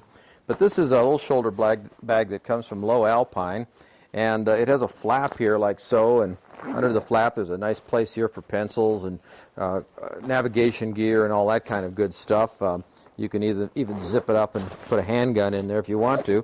But it kind of clips together like that. The main compartment is located right up at the top here, and it will hold quite a bit of stuff, particularly since, you see here, there's like a little seam. And I'll show you from the other side what that seam does. There's a zipper in it. So when you unzip it, it expands quite a bit, and it'll hold a lot of stuff. Now you might think, well, might be a lot of weight to have on your shoulder, and you're right, it is a lot to have slung across your neck. But it does have attachment points down here for a little waist belt, and I generally attach it to my waist to control the load. And this works out quite nicely. It's a nice, comfortable little way to carry stuff, and things are pretty convenient in this. This is one way. The way I chose for this trip was this pack here, made by Camelback. And this is actually how the thing went up there. I'll show you a little bit about what went into it and how I put it all on here. First of all, for self-defense and for small game, I carry a Glock Model 30. It's in .45 caliber, holds 10 rounds, and I carried about 30 rounds up there. The only thing I actually had to shoot with it was, shoot at was that, I didn't even shoot at it, I shot towards it, that moose. And anyway, that fits right on the outside there. The notebook fits right in the little outside pocket, so I can whip it out and do some work if I need to. Down at the bottom here, this is my poncho. So if it starts to rain, I've got immediate access to my poncho. I can just pull this baby out and slip it over the top. Think about that for a second. With the clothes that I just showed you, now I get to slip a poncho over the top. So this adds even more insulation to it because it stops the wind and the wetness. So this is actually a part of the clothing. The pack itself has multiple pockets on it. And remember, this is made by Camelback, so it's a water carrier. And I'll just open this up a little bit. Inside here is a little spice packet. I've got a number of different kinds of spices. Some of the foods that you eat aren't really appealing sometimes. You know, it's a roadkill kind of stuff, so you want to add things to it. And of course, you always know that Tabasco sauce makes everything great, and it fights bacteria and cleans your teeth. So I keep some small ones in here as well as a large bottle of Tabasco sauce. In the main compartment here, zip that baby open, is lo and behold, another bag. Well, sometimes I don't want to carry my big bag with me, so I've got a small bag. I'll tell you about that in just a minute. I'll just set that aside here. Down inside of that, more clothes. Can't wear all my clothes at the same time. Long johns. These are let me just take a look at them here. Well, they say Polar Max. That's what they are. These are lightweight Polar Max long johns. This is a long john top, and hidden down in here is a long john bottom, because these are also a polyester. If they're wet, they're still warm. So now I've got a double layer of pants on. I've got, well, there's a lot of clothes coming out of here, isn't there? See, it's all fit into a small pack, and that's part of the clue to this. I cheated. I brought along my favorite cup so I could have my coffee in the morning. I hate to be real cranky, and I am without the coffee, so I brought this along. And meh. Now, say, well, what did this guy eat? More than what you saw. It's true. I brought emergency rations. What I brought were these. I brought 2 packages of these things here. These are both eaten up here, because once in a while I get hungry. But they're called Mainstay Emergency Food Rations, and each one of these little foil bags here holds roughly 2,400 calories of semi-edible chow. And it's broken into 6 little bars, and each bar is worth about 400 calories. So I carried, for 14 days, I carried 2 packages of this. And this is what I got to eat. I'd break off a little piece of this in the morning with my coffee, and then a little bit later in the afternoon. So I'd keep a few calories sliding in. Now, as you probably already know because of the video, 4,800 calories is probably what I would use in a single day. But this is what I had for 2 weeks, in addition to, of course, the thistles and other stuff. But this is my emergency food, and it's really handy stuff because it will get you through. Also down here in the bottom, I have my trash bags. I brought 4 of those heavy-duty construction trash bags. Whoops, I guess that's the end of that. Yep, my Took can and something else. Because we have a Camelback pack here, we have the Camelback drinking system. So in the back of this thing is a bladder that holds 100 ounces of water. And what I did is I made a slice in the middle of the tube that goes from the bladder to my mouth and put a water filter on it. And that water filter will take out Giardia and all kinds of other things. This is a very safe water filter, but it just fits right in line. And they're very, very inexpensive. This one is called Safe Water System. So I'm able to just fill it up in a stream and drink right out of it, and that way I can stay fully hydrated during the course of the journey. So there is the main pack. Now I said I'd show you that other little one. This little one went with me just about everywhere, and this is kind of my if you got to have it, this is where it's going to be found. On the zipper here, I've got one of those little tiny mini lights here, just in case I need one. And I'll just zip that baby open. And inside, I have insect repellent. You'll notice these are in a Ziploc bag. Insect repellent and something that you may not have thought to bring along, a little bottle of hand sanitizers, alcohol-based. Now, my hands are never clean on these things, but sometimes I handle things that even I get disgusted with, and it's a good idea to have some of this hand sanitizer around. And if you cut yourself, you can sprinkle some of this on there and it'll help to kill the bad guys. But I keep these things together handy in the outside of this little pouch. I always know where it is because the same things are going to be in here each time. I also carry along just my little PAL light here, which you've seen before. This little baby here, I didn't even change the batteries on it. It's the same battery that went up there for the full 2 weeks. I have my iodine water crystals and an emergency space blanket. All that stuff is right in the front, right where I need it. If there's an emergency, I could reach in, cover myself up from the rain, or purify water, or light the way, whatever I need to do. Inside the main compartment, a pair of small binoculars. I prefer these. Well, I like stronger binoculars. These are 9 power, 9x26s. These ones are made by Minolta. Nikon makes some great ones, but I always carry a pair of small binoculars with me. I've got my little flint napping finger goodie here to protect my palm if I decide to do some flint napping, but there was no flint to nap, so I didn't do that. Only napping I did was for sleep. And, well, oh yeah, you might wonder, that was moleskin, M-O-L-E-S-K-I-N. It's Dr. Scholl's stuff. If you get a blister on your heel or whatever, this stuff here has got an adhesive backing on it. You just peel off the adhesive, slap it on your blister, and put your shoes back on and start hiking. It's also good for sucking chest wounds. If you get around through your chest, why, just get up and slap this baby on. It keeps the sucking from going on, and you can walk on. Great. Small thermometer for telling the temperature. You never know. When I'm shivering inside my shelter, I can stick it outside. Oh, no wonder I'm so cold. A little bit of cordage. And there's that little radio that you saw. Normally it's not that far down. A little fire starting set made out of some steel wool and cotton and a striker and so forth. And the Swiss Army knife. Oh, and a candle. And I think that's about it, except one little thing. And that's this. Sometimes when you're hunting, it's nice to sound like you're part of the wilderness out there. And this is a little bird call. You can get these in different places. You just do this. You're just twisting this little end here, and it scrapes against a piece of wood. And it kind of lets the other animals think that everything's okay, and they'll stick their heads out, and that's when they fall in the stew pot. So that's just a little gadget that I like to carry around, and of course this hangs around my shoulders, so when I go out hunting or fishing or whatever, this thing is always with me, and I'm ready to go. Now, let me show you some more stuff. About the most important piece of equipment you've got with you is your shelter and your blanket, and that's what this is. This is my bedroll.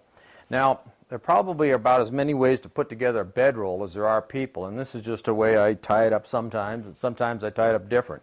But in here is a blanket and some other stuff, but it's covered with my tarp. Let me show you something about this. The way I've got it here, I can hang it over my shoulder if I put a cord on it and wear it across my back.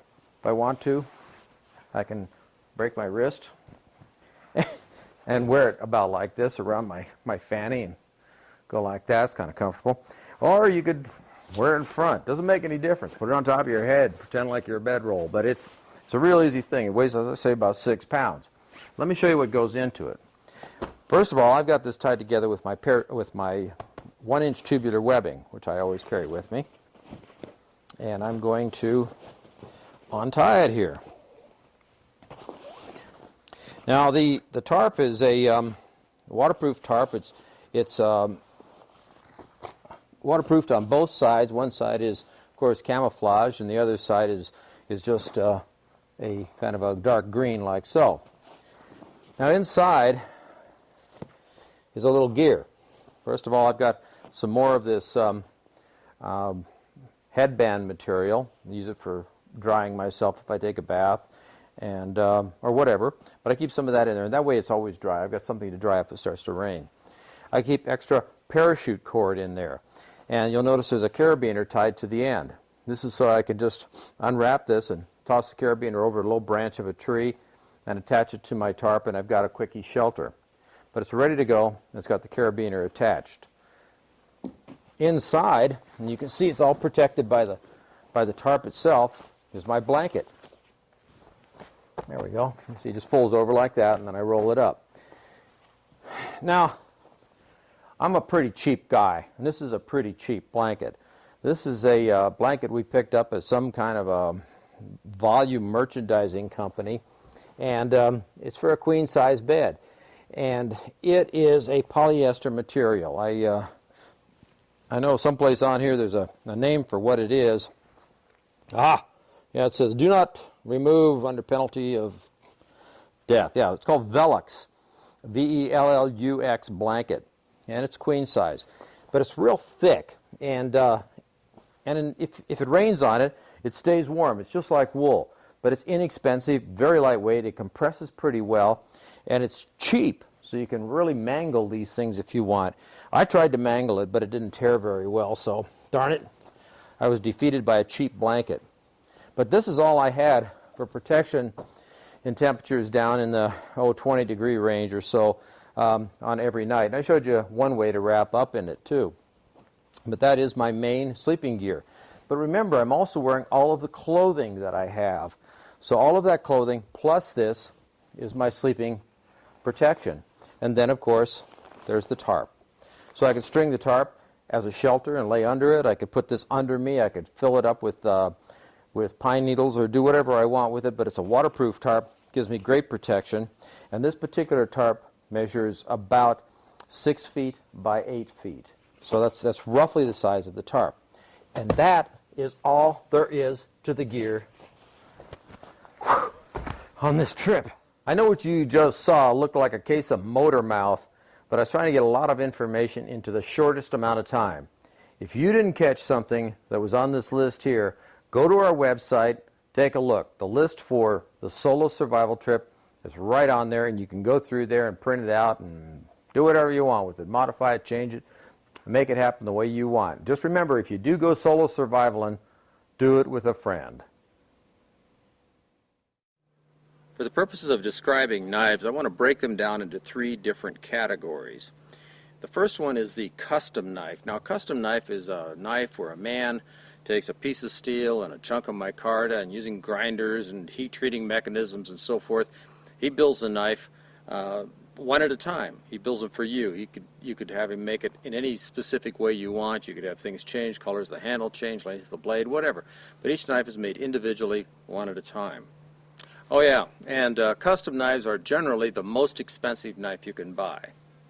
The next level is the semi-custom knives, and those will be knives like those made by Tops.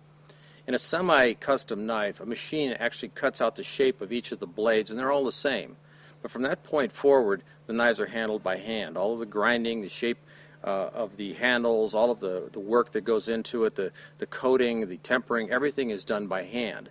So it's semi-custom. All the blades are the same, but each one is made by hand. The third level would be the full production knife, and that's a knife where they hand a big old piece of steel to a machine, and after a series of processes, it pumps out a knife.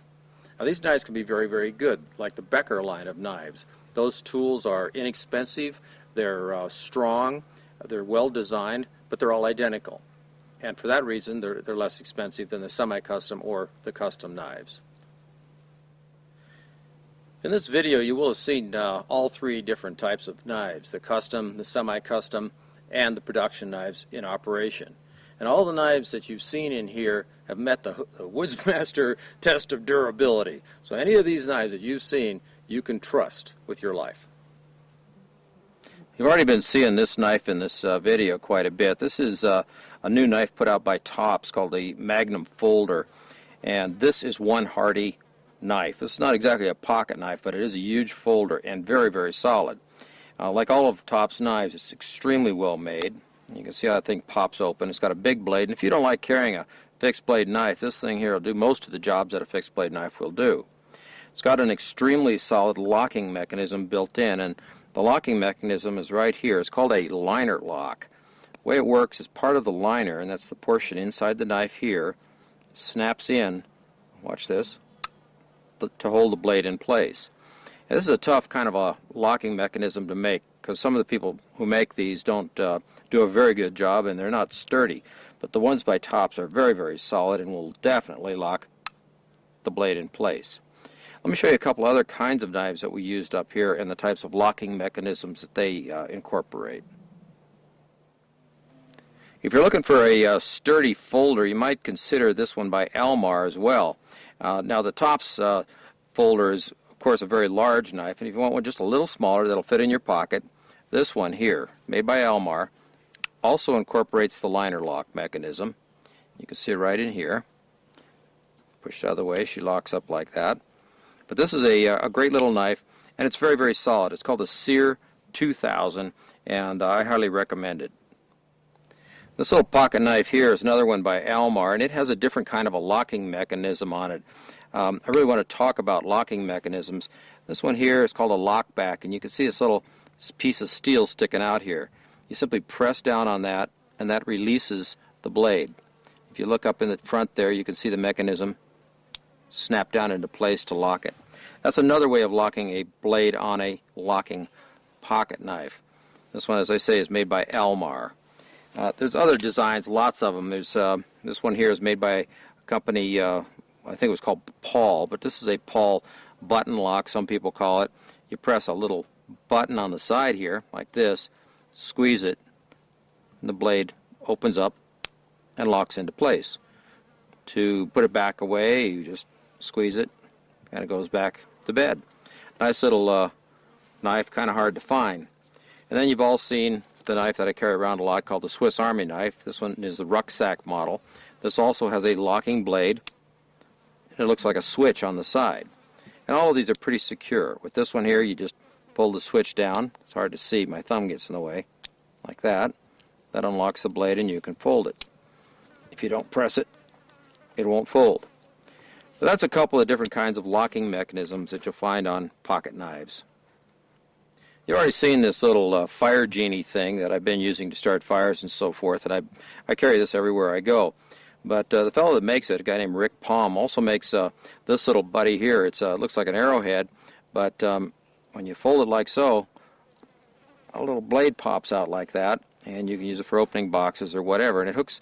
You can hook it around your neck, or you could put it on your keychain or whatever. And it's called the foreskinner. And it's a nice little pocket knife, and it won't disturb anybody, but it's with you all the time. This ugly piece of steel is the Becker tack tool, and this is probably one of the most useful tools we brought along on this trip. It's made out of 1/4-inch steel, and it holds a great edge. The funny point on the end here is useful for digging up roots and other things. We use it for something like a shovel. Shovel it in the ground like so and pop up the ground, and that gives you access to bulbs and what have you. This little section in here is something like a gutting hook, but we actually use this to pull cans out of the fire and so forth. The edge along here works great as a chopper because there's plenty of weight in the steel, and down closer to the handle we have a serrated edge that is useful for cutting cord and other fabrics. So this is a great tool at a great price. It's a Becker tack tool.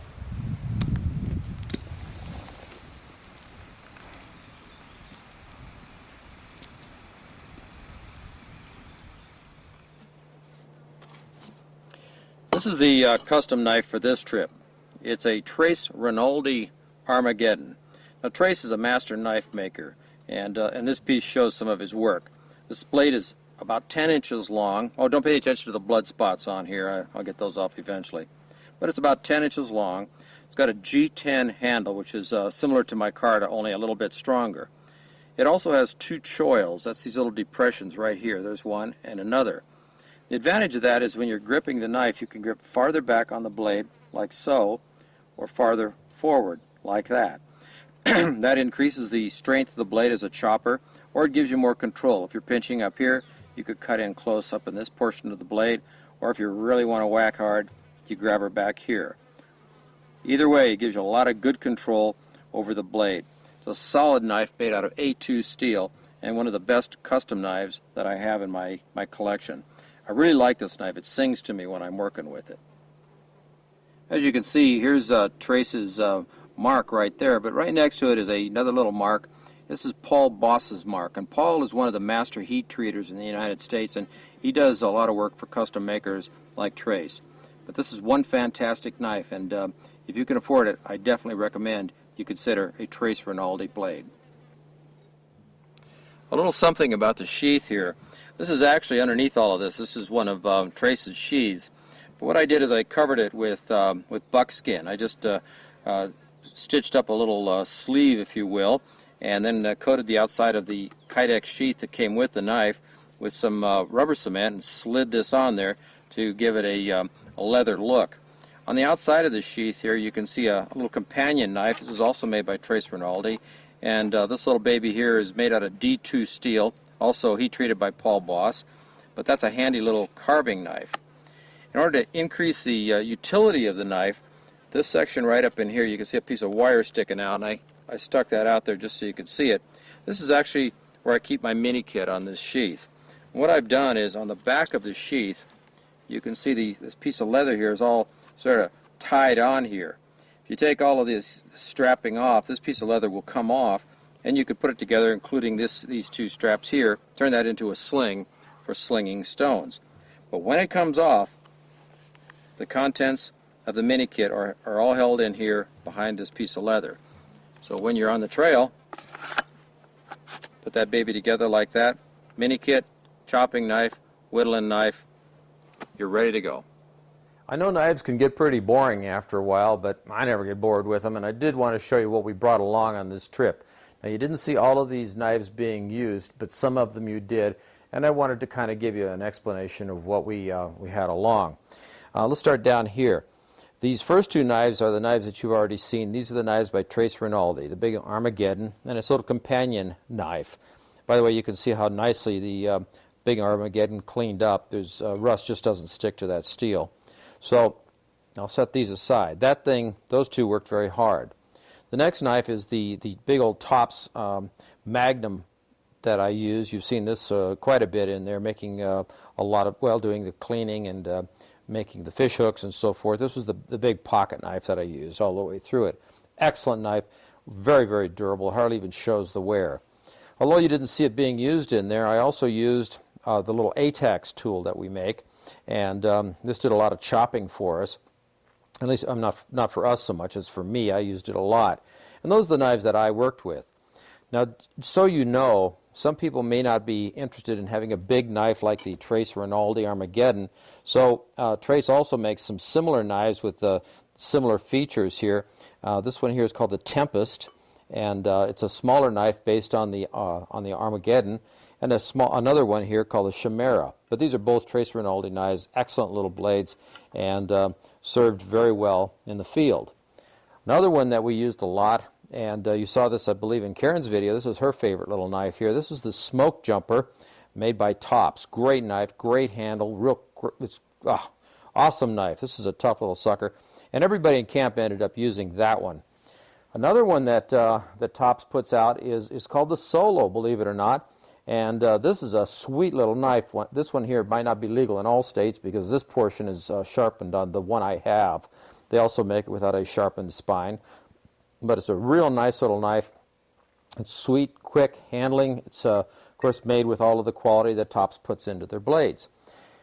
This one here you saw, made by Becker, and you saw this being used a lot. We actually had another knife that was called the Brute, which is a big knife like the Trace Rinaldi knife here that served very, very well. It was called the Brute, and somehow it disappeared, so I can't show it to you, but it was in the video in different places. Another thing that we saw in there a lot of were these big tomahawks here made by the American Tomahawk Company. This one's called the Ranger, and the guys had a lot of fun with these. They did a lot of chopping with them. If If you don't want to use a big knife, a tomahawk's a lot of fun. You can chop with it. You can use it for just about anything you want. But these are great tools, and I gained a lot of respect for the company that makes these during the course of this trip. One of the duties that Brian and I are providing here, other than providing crew support for the shoot, is we're providing security. Speaking of shoot, what I'm using here is a Desert Eagle 44 Magnum semi-automatic pistol. The 44 Magnum fires a round that's almost a half an inch across. And frankly, if you're going to carry a pistol, there's no success like excess. For my part in the security, I'm carrying a Smith & Wesson 357 Magnum pistol. It carries 6 rounds, and that way as a team we can provide security, as Ray has said, for Ron and Karen. Well, Brian and Ray have been maintaining the security of the camp and protecting Karen and I from all the monsters that roam these mountains. I have my own protection from Brian and Ray. This is a .45 caliber Glock. There are 10 rounds. That's 5 for each. With that kind of firepower, I know that I'm safe from the hairy monster and that big guy with long legs. Since these guys just want to sit around and talk about their guns, I'm going to talk about mine too. I carry a stainless steel 357 Magnum Ruger. It's got 6 shots in it, and when Ron's got these 2 guys under control, I got this for Ron, so I'll have plenty of food out here in the wilderness. Woo! I think that fish is dead.